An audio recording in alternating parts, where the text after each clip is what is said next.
Hey, welcome back to Mental Override.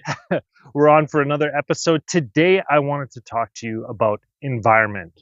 So, a good example here is I have switched on the Rocky Mountain C30 to my summer tires. What does that have to do with willpower and environment? Hi, my name is Adam. I am a mental override coach. I help you overcome fear and live intentionally. Specifically, what I like to do is help people get realigned in their life towards their purpose and their mission in life. And a lot of the times along the way, we have fear and it stops us. It stops us from doing the things that we want to do, becoming the person we want to become, doing the career that we want to do, and becoming more. So, today I want to talk about environment. When I look at the things that we can control, sometimes we can't control the thoughts that bubble up in our head, but we can program the mind. Our mind's eye runs on whatever we program our mind with.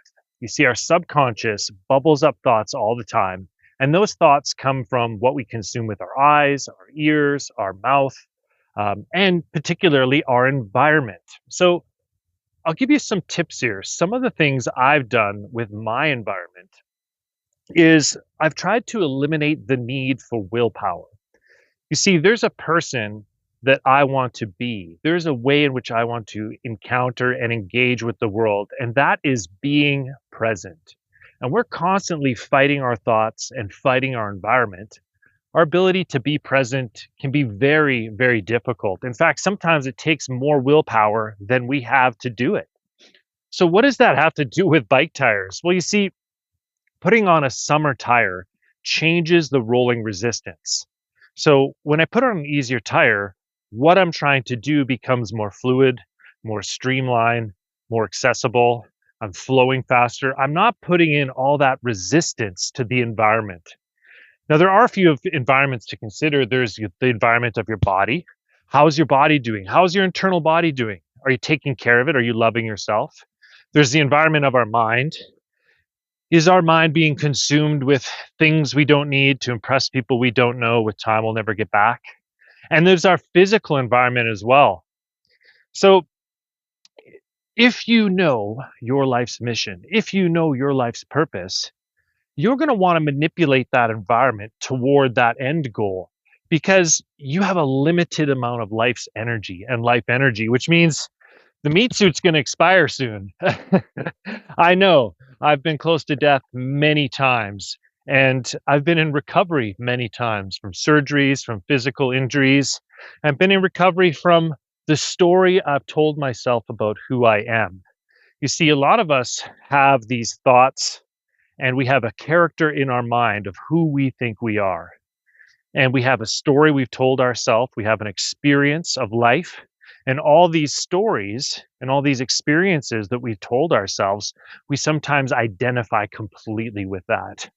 But these are our thoughts. They are not our soul. And we are separate from that. We observe these thoughts. And sometimes we tell ourselves that we're less than we are, that we're not capable of things. But changing your environment is one of the ways to eliminate constant use of willpower. I'll give you an example. In the morning, I took all my vitamins and I bought a little vitamin scheduler pack. So every day I wake up, it's all there ready for me. And my environment can dictate my habits and routines. And why is that so important? Well, I know that my meat suit is a sensor that informs my mind. It tells me the environment I'm in, hot, cold, dangerous, encouraging, loving, all my senses, all my feelings, emotions, sight, sound, taste, they all affect what my mind interprets. And my mind's eye, that's your soul, witnesses all these thoughts that come up. So I'm deliberately trying to shape my environment toward my life's purpose, my life's goal, my life's path. And you'll find that certain things in your environment, whether they be physical or mental, are either enhancing you towards that or taking you away from that. Today is one of the few days I've been out on the bike since the accident. I am going slow. I'm learning strength, and I'm learning that Environment is so key. The environment of your mind, the environment of your physical body, the environment of your health, the home environment, the people that you're around. There could be energy vampires around you taking your life's energy, people who are constantly complaining and draining. I've heard it said that complaining is the lowest vibration, the easiest to do, and costs you the most of your life energy. You see, when we complain, we focus on what we don't have. And like we talked about last time, red car theory, when you focus on what you don't have, you start to look for it, you start to see it, and that's what manifests. If you're looking for happiness, if you're looking for gratitude, thankfulness, you're going to look for opportunities to be thankful. You're going to practice it, and it's going to program into your subconscious mind. It's going to bubble up. I find a lot of people like to talk about manifestation and kind of what that is and how it works. And I think my understanding is that when you use mental override to program your subconscious mind and to speak the things you want, that's when it gets revealed to you. When you believe that there is a way, you will look for it and it will be illuminated to you. When you believe that you can have a healthier body, you'll start to see ways to increase your health. When you believe you can have a better environment, because you know these things program your subconscious mind, you'll start to look for ways to change your environment. I'll give you an example. One of the things I do is I come out to the bench here and I make this part of my routine to make these videos. And one of the reasons I've done this is to keep myself accountable to becoming the person I want to be, to stay on my path for life. And that path is to share the knowledge and wisdom I've gained over 15 years as a contractor, 12 years as a sergeant in the infantry, functioning as a coach and instructor in the military, a mountaineer. I'm a father. I've started a mountain bike club here in Red Deer, Alberta. We founded the Red Deer Mountain Bike Park with a small team. We turned that from nothing into 100 acres and 10 kilometers of trail. So a lot of my life experience has to do with shaping my future intentionally. And I found some tricks and secrets along the way, especially including overcoming injury. I've had a number of surgeries. I've had 6 major surgeries now.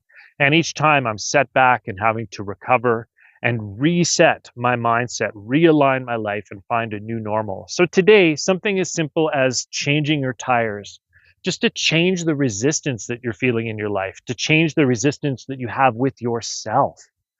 A lot of times we beat ourselves up. We have this environment in our mind that's very negative. You're not your thoughts. You can become someone different today. You can become someone different right now by saying, I want to be a loving person. I want to be a person who's kind. I want to be a person who's present with other people.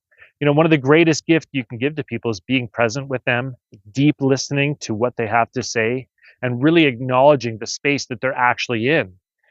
I'll leave with this. It's said that the truth will set you free. And I think to the degree in which we can recognize the truth of our environment, our internal environment, our self, is to the degree that we can have freedom. Because if you don't know what the problem is, but you feel the ailment, it's very difficult to change that. So today, I'm on my bike and I'm thankful and I'm choosing to feel the gratitude, to think of the gratitude. And the key is that feeling locks in that memory. Remember when you were on your best ride ever, or it was the worst ride ever? You had a crazy rainy day or an awesome day where you did 1,000 laps. There's emotion attached to that. And when you envision the emotion associated with the feeling, the environment, the reward you're going to have, you're going to motivate yourself so much more. So if you have time today, take a minute to sit down. Think of something you can change in your environment that's going to have an emotional impact, perhaps a physical impact, and something that you can automate so that your daily willpower isn't being consumed with trying to figure something out every day that you want for your life. Make it part of your solid routine. And that's why routinizing things has advantages like a practice, or even like people who have religious practices, because they know that there are ingredients. And every day when you wake up and you do your routine, it's an ingredient. Your food that you consume, what you're reading, what you're listening to are all ingredients and recipes to shape your subconscious mind and shape who you're becoming. So take this for a little bit of thought. Like, comment, subscribe. Those of you who are back here, I know we had about 3 months off. Thank you for coming back to the channel. Recovering from this car accident, it's been taking a while, but thank you for subscribing. Thank you for sharing your comments. And if this is motivating you, or you want me to go deeper in a specific area, maybe we can increase the length of this talk. But thanks very much. Hopefully you choose mental override, choose who you want to become, overcome fear, and live intentionally.